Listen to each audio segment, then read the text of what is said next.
Everybody, hopefully everything sounds good. It looks good. I'm trying to charge that thing, but we're gonna work here. Wish I had more camera control, like zooming and all that kind of stuff, but just have to make do. All right. What I need to do, honestly, is I need to figure out the shakers. I need to get the shakers in order, because if you listen, if you've been listening, sometimes it sounds amazing, and then other times just sounds like crap, like I just can't get it to sound good. And then other times, I mean, there's videos where I just live sequence them and it sounds amazing. And others don't sound good.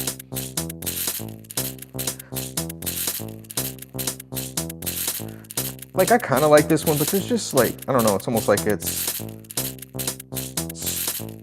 too symmetrical. But it sounds good here. I should, what I need to do is I need to get this MacBook. Go to YouTube.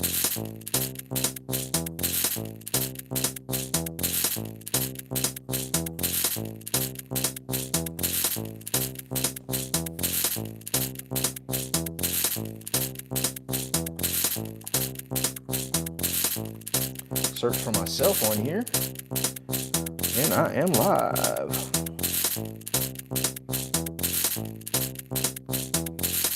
So I can see the chat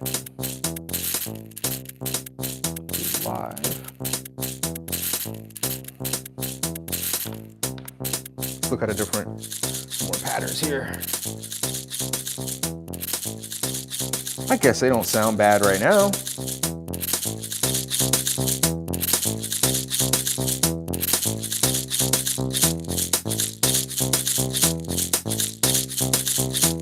I guess they're sounding better to me today.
I'm learning that, like, to get these two to work together, you kind of have to hit and then immediately follow it up and hold both at the same time.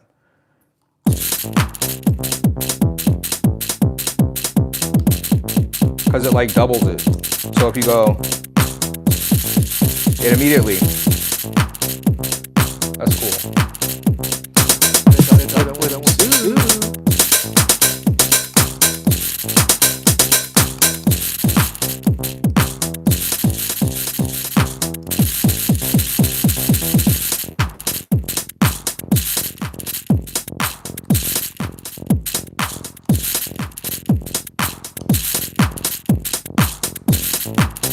Oh, you like it? Nice.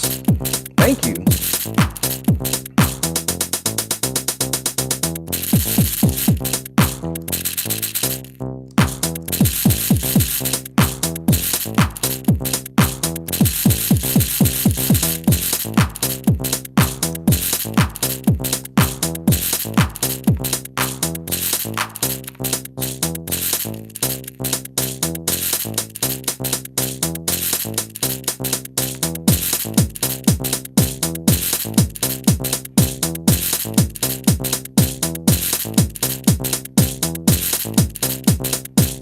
I should look into these sounds on that I picked up on Shake.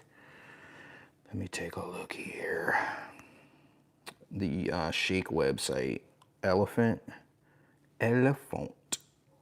Yeah, Elephant. I tried to make a video on this, but it just didn't like it. I just didn't like the way it turned out, so I dumped it.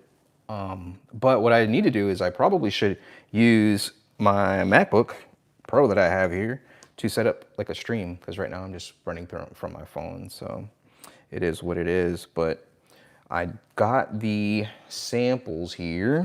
Let me turn the brightness down on my screen. I think it's throwing off the white balance on the video. But I'm gonna like pull up the pack and then like try to build a drum, like a drum kit with it, I guess. No, we're gonna find, I think it's here. It's this one.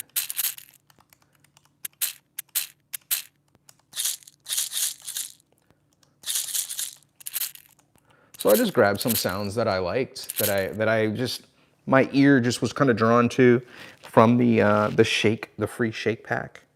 Let me see here. Yeah, I got like one shots and loops and all of that. We're playing around with one shots right now. Maybe I mess around with some loops. And what I need to do that is I need a way to plug in my iPad and do line in. So let me go grab, I think I need an adapter. Let me go grab one. Said hi. Hey, what's going on, Manuel? Dampen the shakes a bit. They stand out too much from the mix, maybe. Yeah, that makes sense, because it's like really powerful. It's like, shh.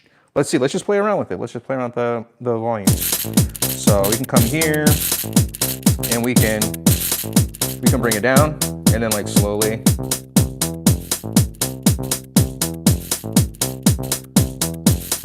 I mean, I guess we could put a filter on it too.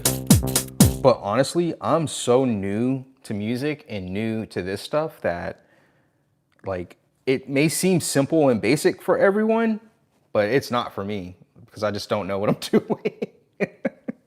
And I know people like, there's some people that commented on my videos and they're just like, why do you have this stuff if you don't know what you're doing? It's like, I found that this just to be just the dilemma that I've had throughout my entire life. Always in over my head. That's just the way it is. That's the way I like it. We're gonna make it, because I got you guys to help me. Got cool people like you to help me out. Now I feel like the hi-hat's too much. Let's switch it.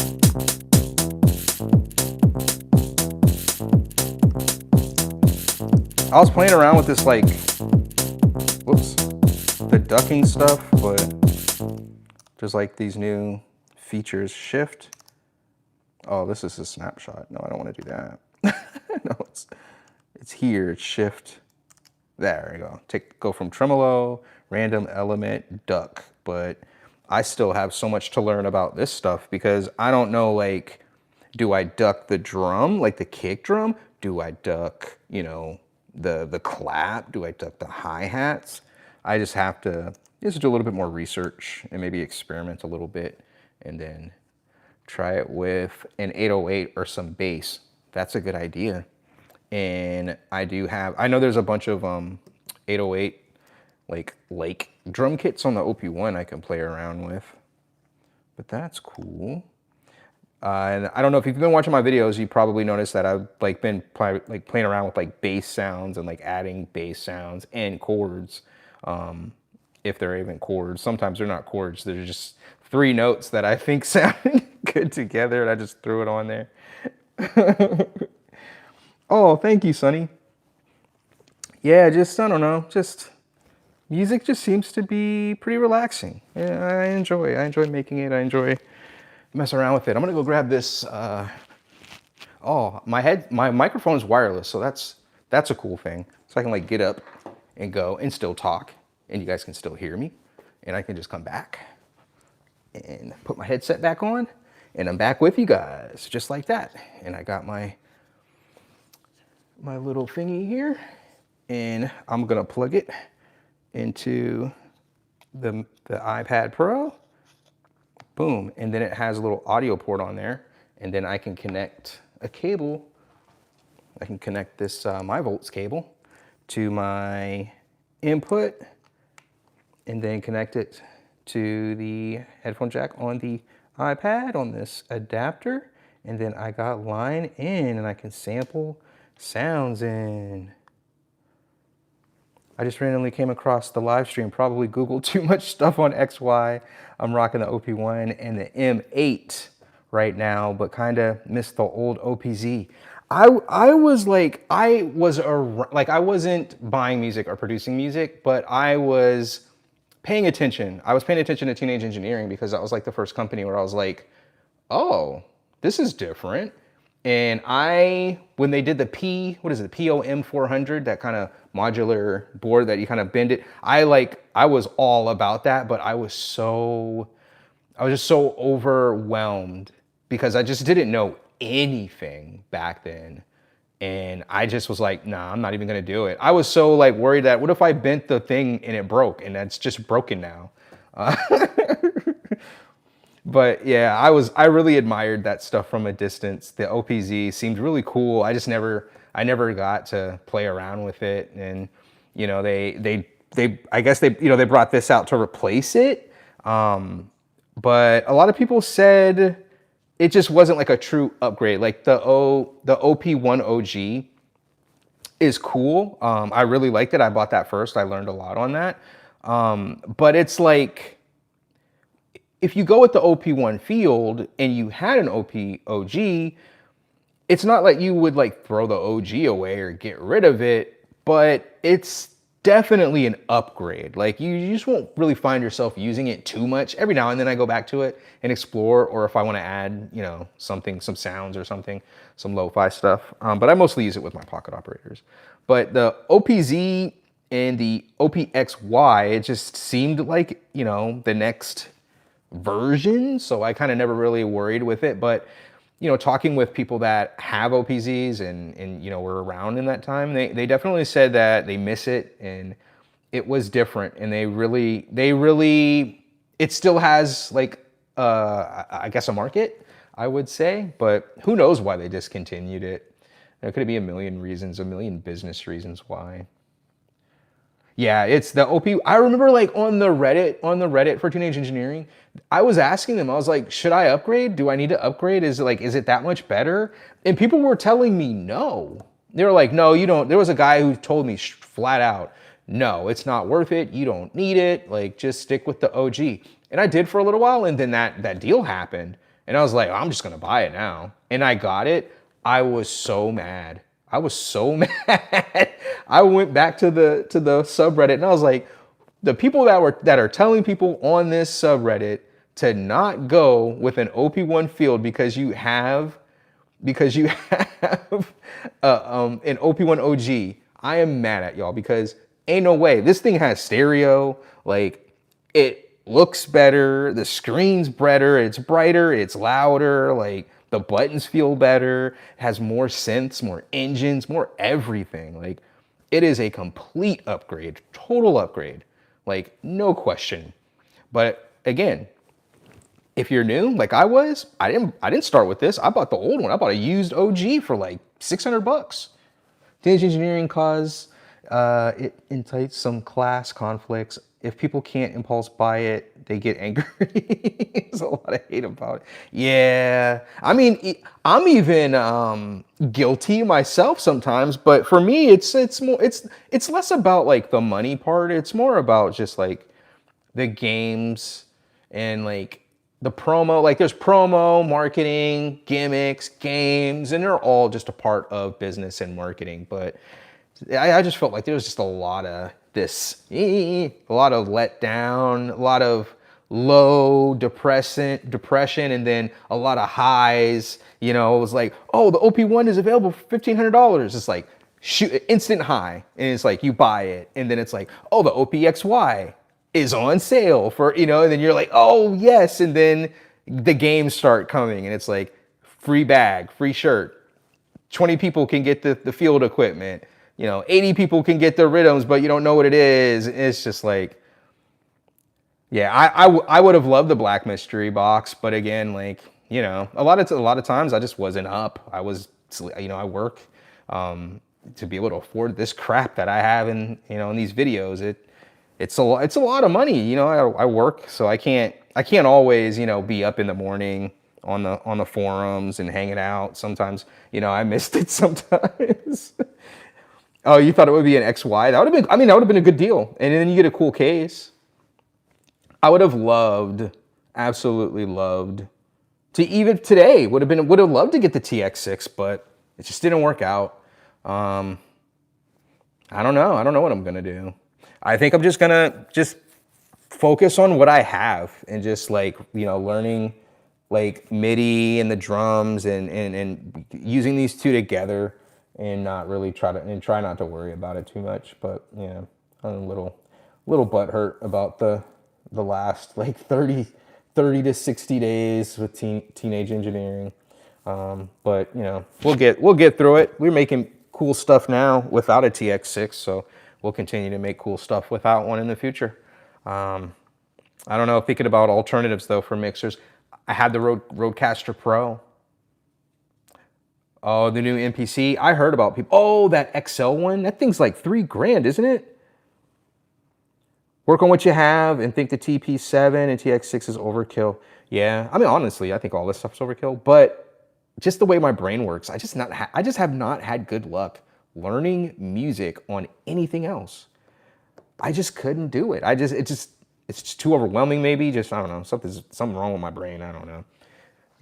With the pocket operators were perfect for me. The OP1, just like the way it worked, like it was just so, like, it just draws you in and makes you go like, this thing's so cool. Like, let me play around. Let me just try. And I have to really work myself up to do it, because gear fear, I guess, is a thing. Yeah, all synths are expensive. Buy what makes music and have fun on. Heck yeah. Those pocket operators, shoot, 99 bucks, or you find a used one. I was finding used ones on Facebook Marketplace. My first one was the Rick and Morty. I got it for like $120 on Facebook Marketplace. Changed my life. Yep, it's a lot of work at times. I enjoy guitar because instant feedback. Same with OP1. Yeah, as soon as you press a button, like, something's happening. Like, I don't know a ton, but you know, I can make some stuff sound kind of good with this thing. Let me make sure I save this. That's another problem I have with this, is saving. Let's just do new. Let's do a new project. I usually kind of just leave everything 120. Let's try one, maybe 125. Whoops, 125, maybe. Maybe that'd be cool. Who knows? PO33, my favorite. Put Almond Break on it and go. Hey, I have a video. One of my first videos was the Almond Break on the Street Fighter, the 133. Had a lot of fun with that. Yeah, the Almond Break is fun on there. Been doing drum and bass too. I kind of jumped back out of it. I need to get back into it. But kind of, you know, back in the house, the basics. Trying to learn how to use this guy too. I keep messing up. Just like jumping around. I need to remember the menus, go to the menus first. Like, so instrument, and I want to go to the first instrument and verify the kit. There we go, it's boop. But I like drums, like, I like some drums in the kits, and then, like, I like that clap, but I don't think I like anything else in here.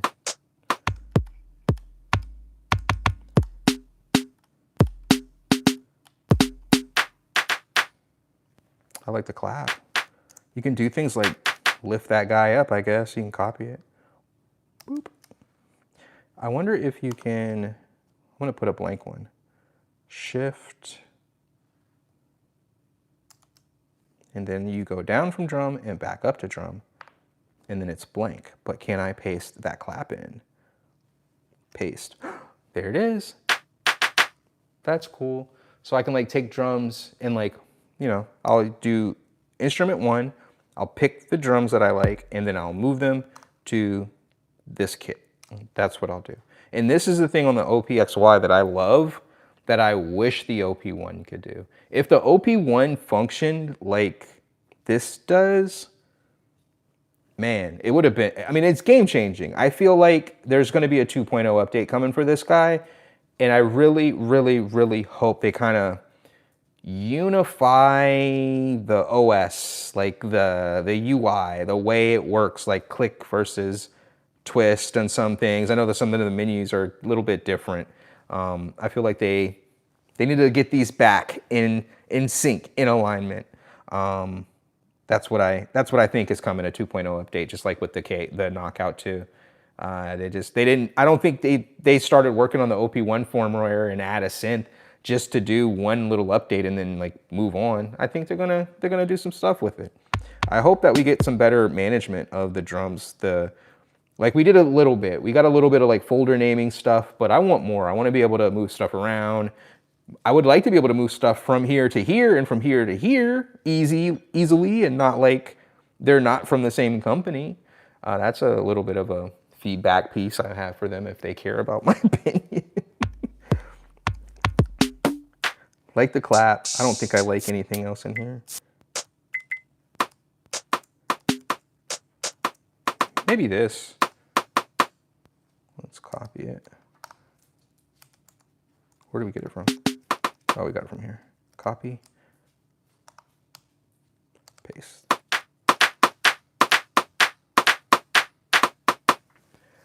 They really can't mix with that tape workflow. I've been following since 2012, but I feel like they are into their design and limitations. Yeah, I mean, I think the tape is it's different. I don't hate it. I do think there are better ways. I think they're just stuck on it, the being different, like frustrating and different. They're just stuck on that for whatever reason. Maybe that is like their love. They love tape. They worked on cassette tapes or something, or reel to reel back in the day, and they just have an affinity for cassettes and the way that they work. Who knows? But yeah, they're really on that. I think it's cool because it like being honest, this sequencer on this thing, like, is it for me. But I don't actually hate this now that I have a sequencer. But I now can have an appreciation for the sequencers that are on this now that I have this sequencer.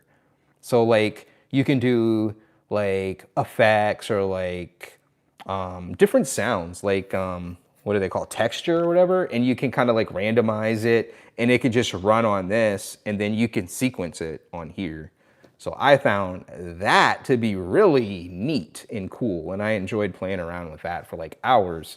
I don't even think I recorded anything. I was just playing around with it myself.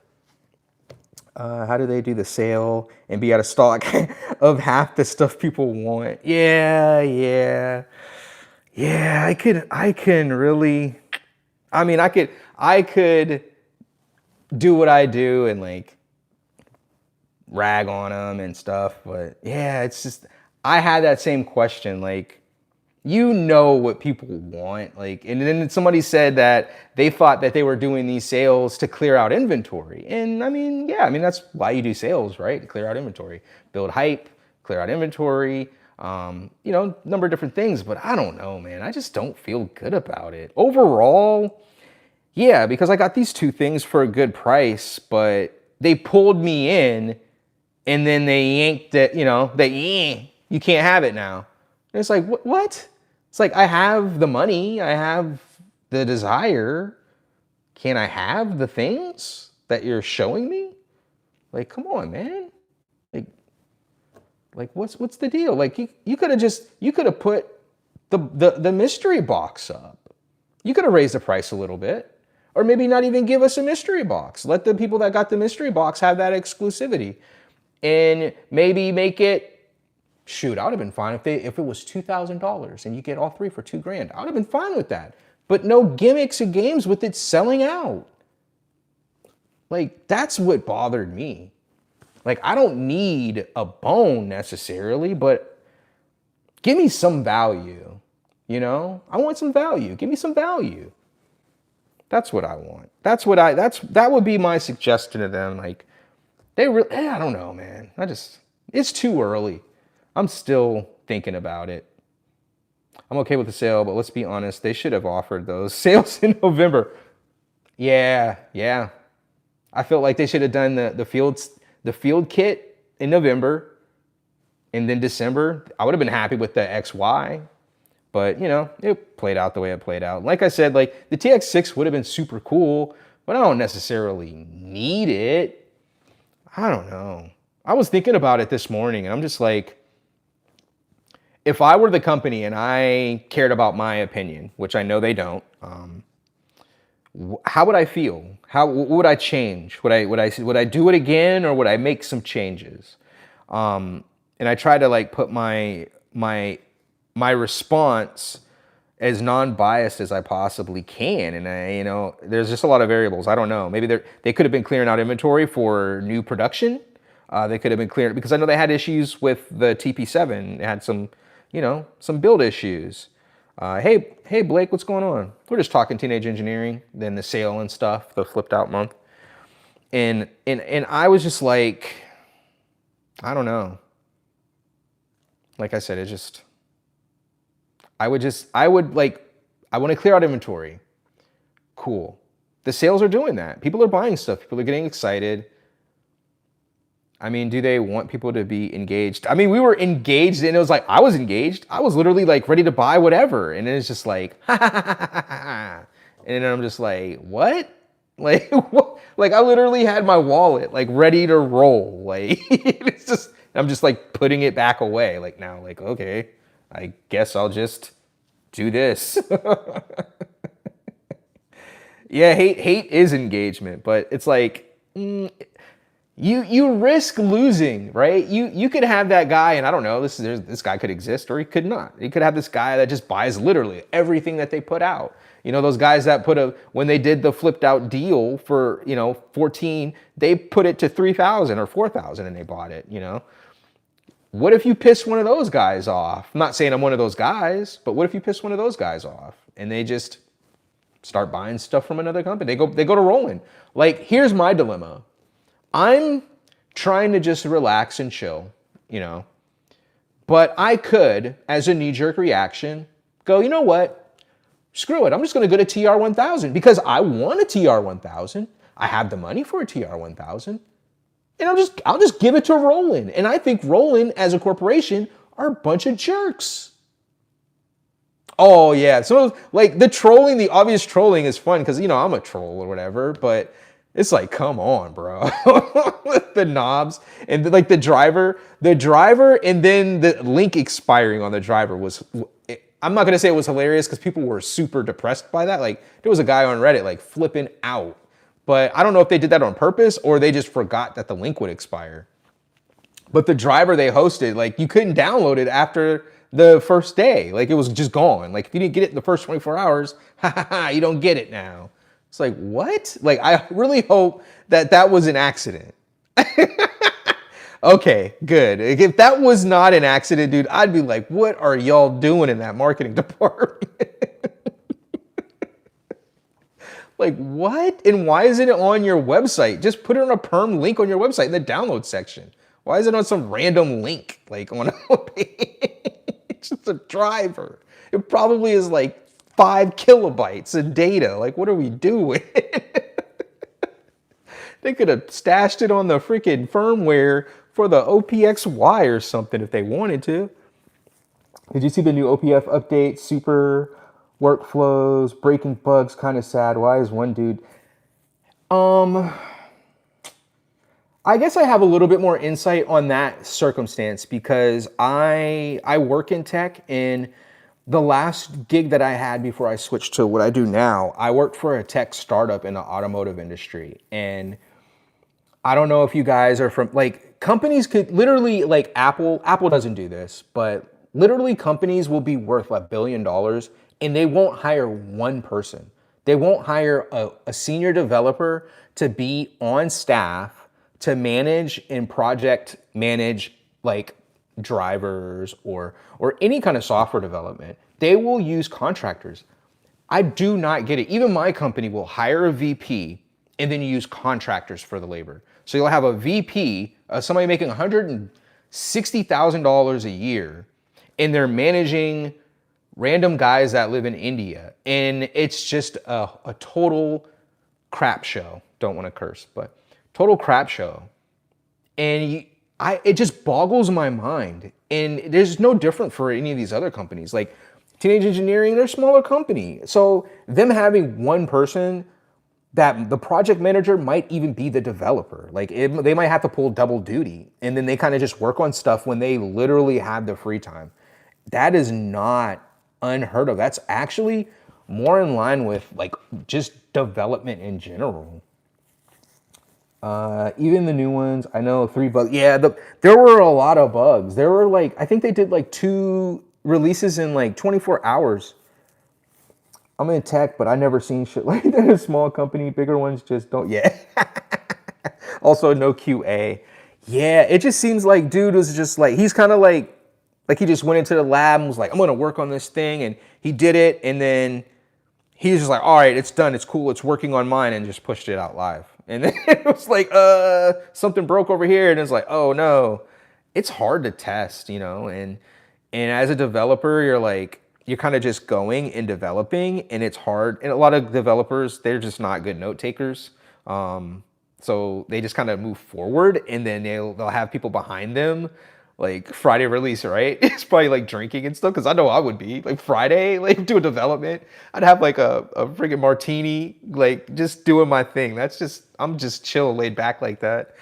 I'm a laid back fake developer. I'm mostly an admin. I do some development, some like data stuff, like a lot of data stuff. But yeah, I thought that was funny. I'm still on the original one, the 1.1 whatever. The 1.6, I never updated to the other ones. Inmate just released beta to the community. That's one man company, and he fixes bugs in 30 minutes. It's insane. Yeah, he's probably super driven, and he doesn't have that like corporate structure. Teenage Engineering is a corporation. Teenage Engineering is a corporation. They definitely are. They're like probably, they're like, you know, startup-ish style kind of a corporation, even though they're not new. They're not startup. They're a company. They exist. They're just not a super big one. They do have the small company vibes that I like, but they do have the annoyances that I have are like them going from a young company to that era where they might, you know, other companies might be looking at them, you know, they might be looking to say, hey, maybe we can battery pack this and make it bigger. And then when that happens, we're unfortunately gonna be sad. All of us are gonna be sad. It just like with music, when you discover that artist that nobody knows about, and he's just yours, or she's just your secret, and you're sharing this artist with friends and maybe girlfriends or boyfriends, and it's super special, and then they hit success and hit mainstream and they're as popular as Taylor Swift. It sucks. You're just like, man, I remember that era when it was just like me in the car listening to this stuff. Same thing's gonna happen to TE. TE just don't care enough, in my opinion. I don't know if I would say they don't care, but they definitely miss the mark on they definitely do some things where it's like, man, like they really went out of their way to make that mistake. It's just like, it's like, I don't know. It could be like, you know, just like what, you know, I work for a company that just is annoying and does silly stuff too. And I work in marketing. I am very familiar with the characters in marketing and the ideas and how that stuff comes about and how it gets executed. And sometimes it just doesn't work out very well. And I just feel like it was a mixed bag of a lot. It was just an emotional ride is what I will say this had been this last year. It was an emotional ride. There's a lot of ups, but there are some downs too that were just like, what? Like that was just totally unnecessary, you know? but I don't know. I don't know what their goals are. I mean, I know the goal of a company, corporation, is to make profit and to grow, right? But I don't know what the mantra is for this stuff from, and I'm not talking about TE as a brand, as a company. I'm just talking specifically about this marketing event or campaign and like the reactions from it all. Like some people are just like, no biggie, not a big deal. You know, it's not like, why are you so stressed? Why are you tripping? I think somebody said to me earlier, they were like, it's not that big of a deal. Like, you know, don't. Good advice, and it's not that he's wrong, but I don't know. I don't know. It is kind of a big deal. I'm a staff software engineer. I kind of don't get how you get bugs like that. Dirty Wave, Tim, I fear he's like the you but stronger meme. Yeah, I mean, how you can get a lot of bugs. I have a developer that I work with. Well, he's not even a developer no more. He's an architect at this point. He is really smart and he can build software solutions like you wouldn't believe on his own. But he has things about him that you would ask the same questions you would ask about TE, like why would you do that or why wouldn't you do that? Like probably because they're not thinking about it. Just like this person I'm talking about, it's not that they're bad at something. They just don't have it in their mind to even do it. So that's why we work so well together. Because when I watch him miss, I go, what about this? And he goes, oh yeah, that's a good idea. It's like perfect partnership. I think they're missing that person. People spending high-end money on these toys. Yeah, absolutely. Absolutely. I don't know anything about their margins and their costs and all that stuff, but I feel like the sale prices that they had on this stuff would have been pretty good MSRPs. I do believe a lot of people they'd still be known for being expensive. People would still talk trash. There'd still be memes. Synthesizer Jerk, Circle Jerk will still be doing their thing, but I feel like they'll sell more. I feel like they'd sell more. Literally. It's almost like the Ford Mustang. The Ford Mustang. If you are in America, and you can go back 10 years, when the Ford Mustang was $20,000 to $30,000, they were everywhere. When that new model year dropped, you saw the Mustangs everywhere, the Mustang GTs everywhere. Now think to today. I rarely see Mustang GTs. Like new model years, when the new model year comes out, it's because they doubled their prices. So you have to look at the market, you have to look at, their metrics, and you go, what if they lowered the XY to 1,800, right? What would that do? Would that increase sales enough to justify the price decrease? But I don't know their margins. It could cost them $2,000 to build these things and they're loss leading. I don't know. There's just a lot of unknowns and there's just a lot. It's such a small company and we feel so connected to them, and it's almost like we act like we're employees. It feels like they don't want to. They want to be high end and quirky, and that's a niche. That's cool, but you got to do high end and quirky things. You got to keep the high end and quirkiness consistent. You've got to get your segment group, because it's a niche, right? It's going to be specific people. So you should probably study them, understand who they are, how much money they're worth, how much they spend, how much time they take to make this, the market research, We don't need an OP1 or XY to make good music or have fun. It's a toy. It really is. They are toys. I always say I play. I'm not a professional. I'm not trying to produce music. I'm not trying to get signed or make money off of any of this stuff. I literally do this to relax, to creativity, curiosity, that kind of thing. Okay, but I can make a good music on my 26 ThinkPad laptop with a Reaper, or heck yeah, I can't do it. I can't do software. I just can't do it. I tried Fruity Loops so much. Just can't. It just doesn't work. I can't. I wish I would. Like everybody had Fruity Loops back in the day. Like everybody was on Fruity Loops. I was like the only one that wasn't because I just couldn't get it. It just didn't make any sense to me. Yeah. All of this stuff, they're all toys.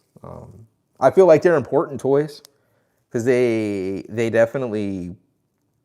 changed my life. And I know it seems like really exaggerated and silly that a musical instrument could change a person's life.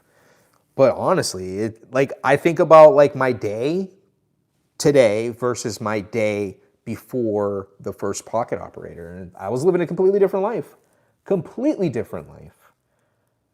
And I started buying these and started playing with these things, and I think differently. Yeah, people call it a Lambo a toy. Yeah, it's a really expensive toy. My neighbor across the street has 3 of them, and they're so annoying. He's like starting them up all the time. Start the hurricane. It's like, oh man, I'm on a meeting, and it's just like, I can see him out front, and I'm like, he's about to start it up. Hold on. People call, yeah, it's not a bad term. No. I don't take offense to the term toy. I mean, it looks like a toy. This especially looks like a toy. This one's more serious because it's black and gray. Cheesy butcher, yeah. Man, yeah, I just want to do this. Like this. This is, I could do this all day, man. And just go live, mess around, talk with you guys about stuff. I feel like I should just do that. I should just do it. Oh yeah. But I'll probably, I'll just be learning like just now. I wasn't doing this yesterday. I wasn't doing this before this session. Picking 2 instruments, have one that you cycle through to collect drum sounds that you like, and then the other one you just paste them in. Seems simple enough. Nobody really talks. I mean, I know they're starting to do it now. Like Tobias, I didn't even know Tobias had a YouTube channel. And he was like streaming one day with the XY, and I was like, oh man, he has a channel and he's like talking about stuff and like talking about features and stuff. They should do more of that.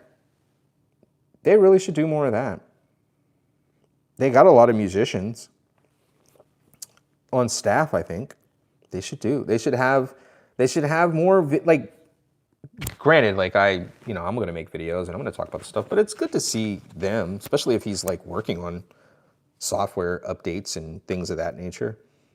I remember the crypto days when they used to be on, like, they used to develop live, like the developers, like Doge, they used to do Doge development. They would go on live and literally like develop live on live stream, like they just talk with people. I thought that was cool. Maybe they could do something like that. But, companies are going to company. I'm sure New Year's coming up, they've got, finance goals ready to roll, and they've got their objectives, and I'm sure very few of those objectives have to do with me on YouTube crying about not getting some stuff. So, I try to keep it, it's, I laugh and I cry. Hey, I've been on the midnight operations for OPZ all the time. They should get some more beta testers from the, yeah, dude, and then like people would do it for free. Most of these YouTubers, they would do it for free. They don't have to pay them. Do it, give them discounts, give them some discount codes, stuff like that. You probably benefit, you probably make money off of them. And by them, I'm talking about myself too. In the end, it is what it is, yo. The community, honestly, I don't even care. I just wish they were more open and transparent. Yeah. Even though I'm not going to say I don't care because that's terrible, but the whole like Jamaica thing, I was like, and again, not the type of person to care about this type of thing, but I knew that a lot of the community would care, and that was like Teenage Engineering going to Jamaica, doing the music thing, doing the promo, doing their thing, releasing a new product, then a hurricane hit, and literally they were gone like 2 days before the hurricane hit. And then this hurricane just like decimated this country. And again, not a person that says, hey, you should donate and give money and do any blah, blah, blah, blah, blah. But I was shocked to see the silence. There was a lot of silence. There was a lot of dead air. And I was, again, don't care, not condemning, not saying they should have. I'm just saying I am shocked that they were silent. I totally expected them to be super like making posts and being, sappy and doing what, companies do, but they didn't. And I was like, oh, that's kind of interesting. I mean, again, not offended, not mad, not worried. Doesn't change my opinion of them. I personally don't really have a connection to Jamaica. Not, but you don't want horrible things to happen to countries, and you don't want natural disasters to happen. But I thought that was just something that made me go, that's interesting. I totally expected them to be like all about, like they were just going to be all about it. It was going to be promo, and they would even do like, we're going to do donations and stuff like that. But none of it happened. So I was like, oh, okay. And I know that Cordmaster was talking about that. He seems more like, he's more, in that wired that way, that he was looking for like donations and, percentage of sales, et cetera, et cetera. I had no expectations or any demands or wishes that they do anything like that. It's their company. Do and support whatever you want. But I was shocked that it was silent. There was nothing. They did do a post like way later, but I thought that was weird. And as far as like the Riddim, I was just like, man, I didn't get the TX6. I'm just gonna get the Riddim. And I was like, man, I'm not buying anything. I do want an EP, the KO too. I do want the Muhammad Ali one, but that's never on sale, and I totally understand. And I'm just gonna probably just pay the retail price for it. But I want that. I want to play around with it. I want to use it. I want to learn how to use that and make videos and stuff on it. But yeah, I got time. I'm not worried about it. Man, let's look through some more of these drum kits. See if there's any other sounds that I like. That's interesting.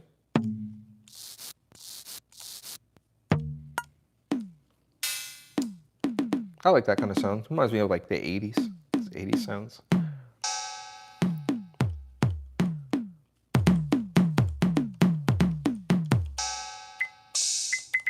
That's from like the CR78.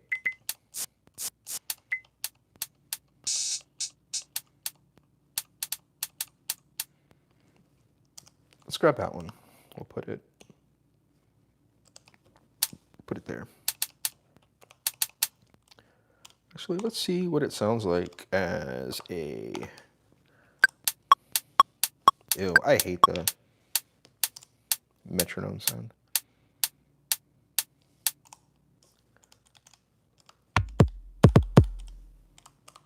Four on the floor.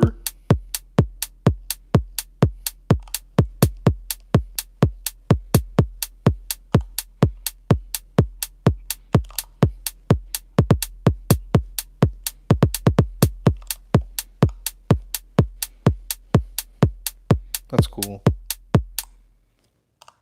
I don't know. Might be a little bit too late though, but we'll keep it just in case. I want to mess around and like learn how to do like the shuffling stuff, like with the hi-hats and like the hi-hats and I think the snare.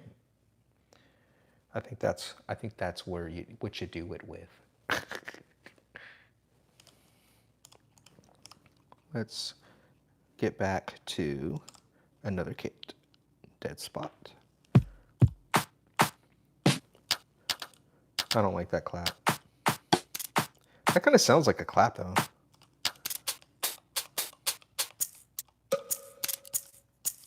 Look at that.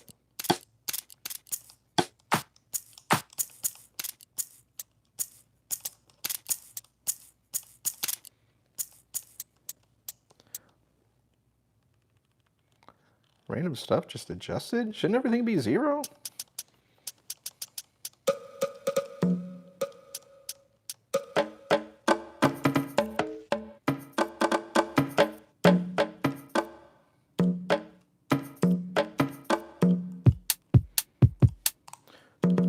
Let me grab this. I want to do something. I'm going to grab the whole kit.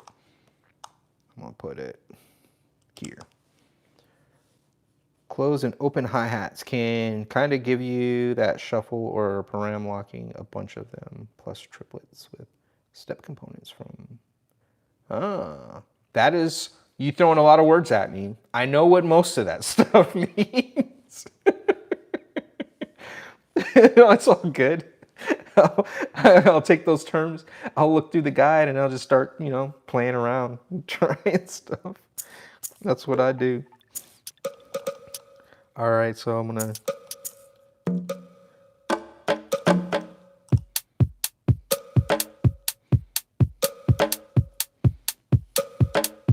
All right.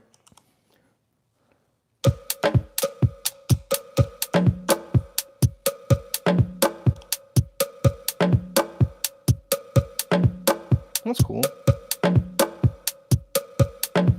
What is this kid?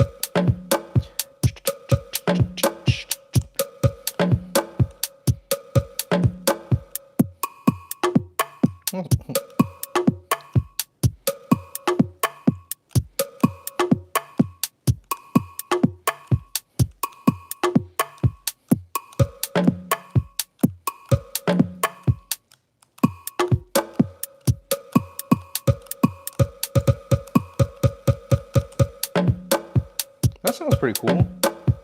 I like that.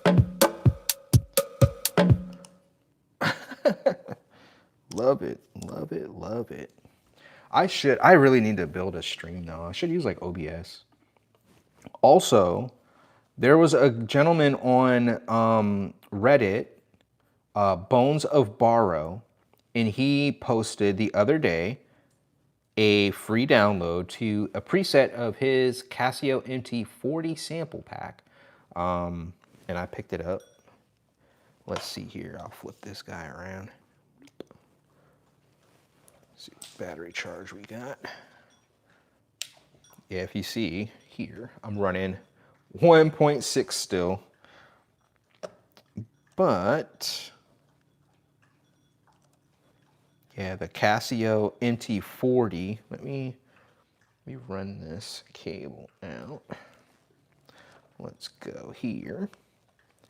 And then we can come here, go to there, do input, and hopefully it won't blow our eardrums out. Yeah.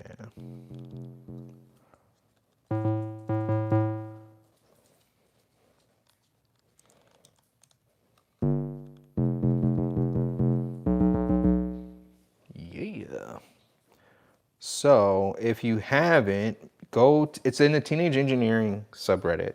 Its name is Bones of Borrow, and it's free Casio MT40 sample pack for the OP1 field. I think it's worth downloading. It sounds really nice. I download some stuff for the OP off of the internet, and a lot of the stuff that I run into is low quality, doesn't sound that great. And I used his and it sounded really good. So I said, hey, I'm gonna keep using it, save it, and then let people know. The 1.57 is the last bug-free one. Yeah, I know 1.6 has like, it has a bunch of stuff with like things that I don't do. I know I don't do it, but I know people were complaining about like it crashing there. I was like, what the heck? But yeah, I'll definitely, I'll update it. Is for the OG lo-fi. Yeah. Okay. Yeah, the stuff on that OP1 Fun. Yeah, like what's that about? Is it dead? Is the community still alive? Like, is it just a bunch of zombies over there? If not, then shoot, I'll start buying instruments and start sampling and making packs myself. Screw it. But this has like a bunch of stuff in there.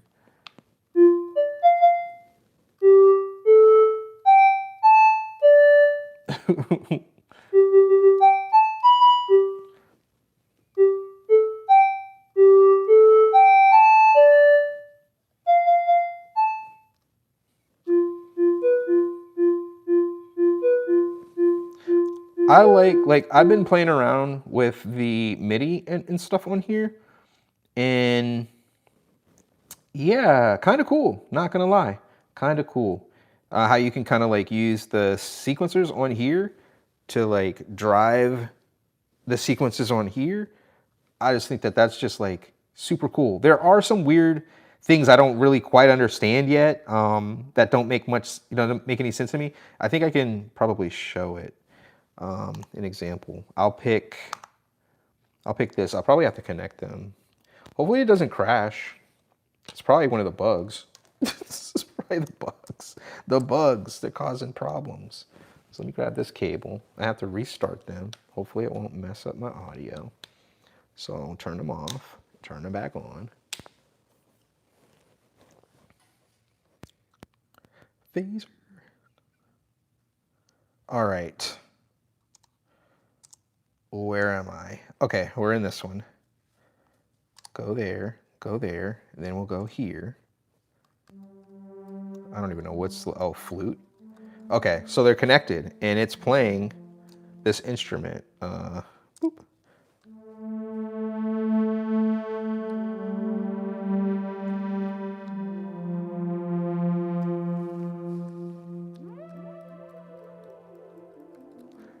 But if you clear it out, right? So we'll go to there.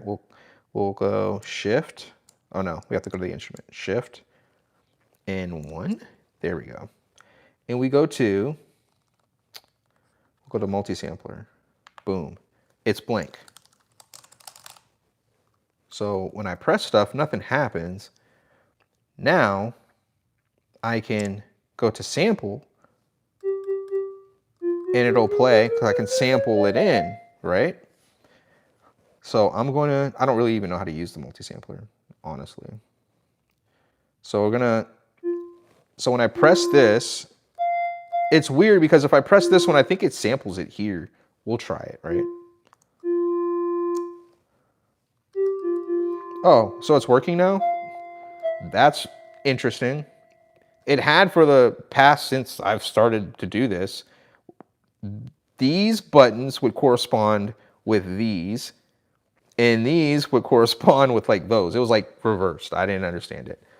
That multi-sampler is cool. Wish it was on the, yeah. The multi-sampler is kind of cool. It seems to work better than the regular sampler, even though I don't know what I'm doing. But I have this here, right? So if I go back,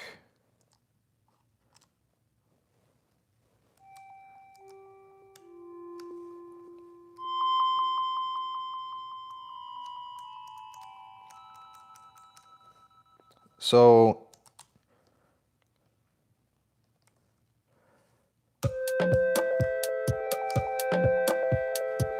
you can do stuff like that.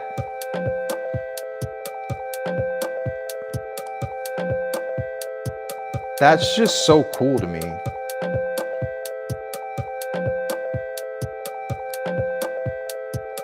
And I was able to do like the same thing with one of the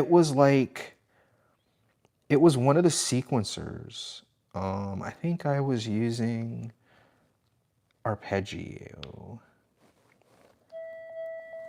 I think that's what I was doing. So let's clear the, wait, might keep it. Let's keep it. Let's copy the instrument though. Copy, paste.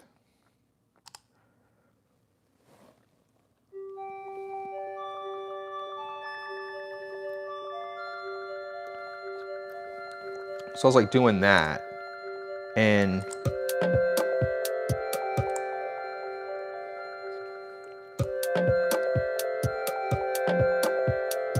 that's like, this one was lame, but I had like this super cool, like crazy thing going. It was like it wasn't just a stupid flute. It was like a synth, and it was just like, I just made this crazy sequence, and it sounded really cool.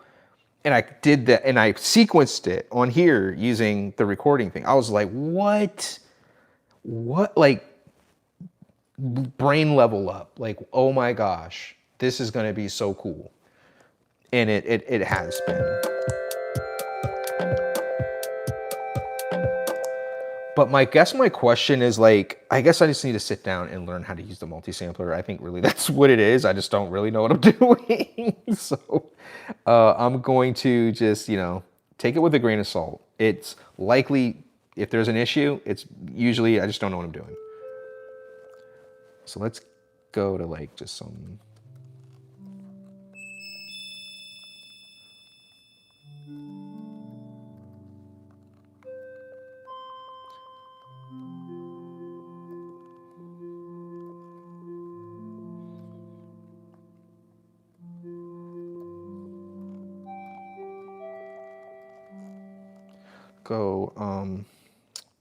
Go to a blank one. Let's clear this. Clear. And then we'll go to the drum, and then we will clear it. I don't think there's anything there now. But it won't play through. I don't understand that. Like, I don't understand why do I have to have a sound sampled? And it doesn't even matter what sound you have sampled into what key. It won't work until you sample something. I don't understand that part or why that is. Why can't I just do it like this? Like it just takes my recording. So if I can't play anything, and if I turn the volume up, it'll just play the volume from the speaker here. So I just don't understand that. It could be just the way MIDI works. It could be, I just don't know what I'm doing.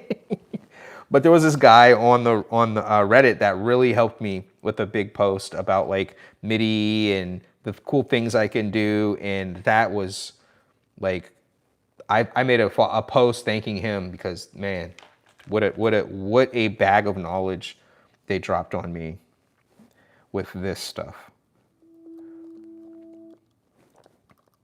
So I love chords. Yeah, it was something like this.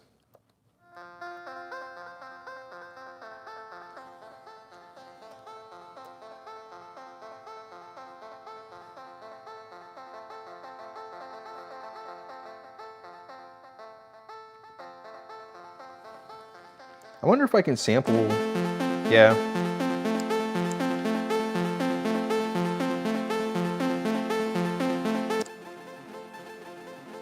But that doesn't sound good. It's probably just a bad sample. Has to do something with in the MIDI host. It could be a setting. The MIDI host, I'll have to look into that.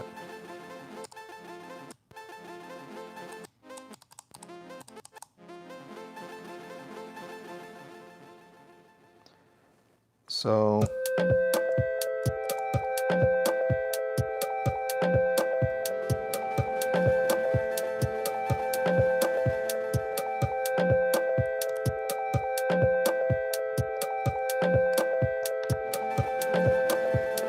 it worked.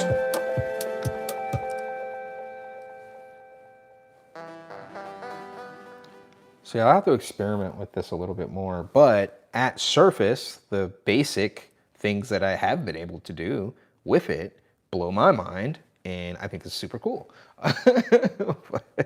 I guess I'll thank you guys for everybody that's been hanging out and chatting and watching the video. I'll let you guys go, man. It's getting kind of late. It's Christmas. I think I'm gonna get ready and eat some leftovers or something. But I'll probably jump on, maybe even later. But I'm gonna work on getting this MacBook set up for a stream. Even though this stream seemed pretty chill, seemed like it worked very well. I'll have to, watch back, see how it sounds. But I just know we can do better. I got OBS, I got all that stuff. I know we can do a real cool stream with all the fancy stuff. We'll build it out. We'll get there. We got nothing but time. We'll do it. Ain't got no TX6 to learn about or play with, so I'll just focus on streaming. But thanks for the tips. I'm gonna try and work on the MIDI thing, and there was another thing that was mentioned up a little further back that I wanted to do. I'm gonna look through the chat and see for sure, because I want to do that. But all right, I'll see you guys on the next one. I'll be streaming in the future. See ya.